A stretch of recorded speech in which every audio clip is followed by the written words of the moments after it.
That's the worry for sure. Let's get to the stuff we want to see. Payton Pritchard, okay? Yes. Excellent. So let's get to our man. Yeah, I thought he was outstanding, and it's exactly what the bill on him out of the draft was, relentless.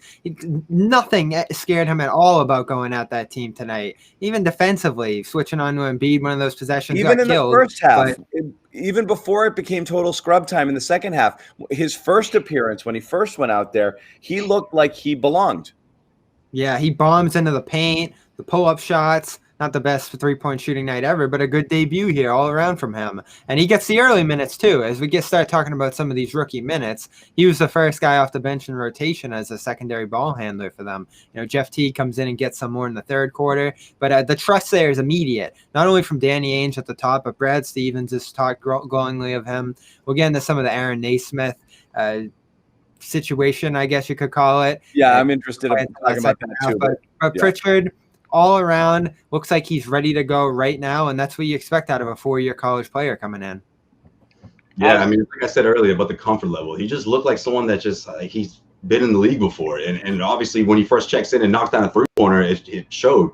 Offensively, as a facilitator, I love the way he pushes the ball, the intensity. It seems like he's always a constant threat for opposing defenses. I mean, this is the ideal secondary playmaker that the Celtics really need right now, the Brad Wanamaker, if you will. Well, maybe a little bit of upside, and being that, you know, he's out of college, 4 years out of college, and has a lot of, looks like, in my opinion, a very high basketball IQ. Well, he's got the handles.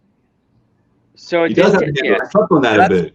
That's the best part is this guy was a machine in college. There is no doubt about that. The question was, would it translate? And tonight it did. Right. But the fact that he's able to, he's so confident. Like, he's one of those kids. Yeah, he's so confident with the ball in his hands that translates, and it did translate at this level because he's able to handle, he's able to navigate, and he's able to, you know, get to places, and I all night long he looked like somebody who absolutely did not look out of place at all. Right, and honestly, it didn't take more than like 5 minutes or however many minutes into the NBA season for me to miss Tommy Heinsohn, because what would he have been saying about Payton Pritchard this entire game? If Tommy Heinsohn's, you know, in the booth right now, he's like, wow, I'll tell you, this guy, he reminds me of Danny Ainge, or he reminds me of Bob Cousy, or he would have been naming like guys left and right that Payton Pritchard reminds him of, because he does seem like, listen, I'm not going to overhype Payton Pritchard at this point, but he seems like a player that belongs in the NBA, right?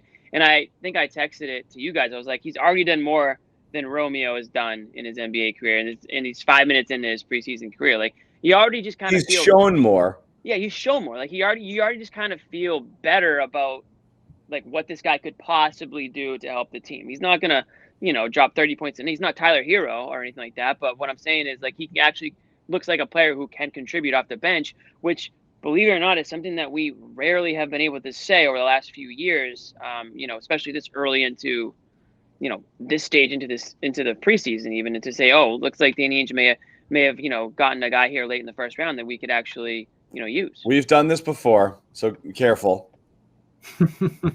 And around the league, I mean, we're not going to get into it too much yet, but you're starting to see some of the guys who went around that spot or later. We're starting to tear it up a little bit. We're going to drive us crazy later. I'm thinking of Malachi Flynn up in Toronto, but we'll wait on that.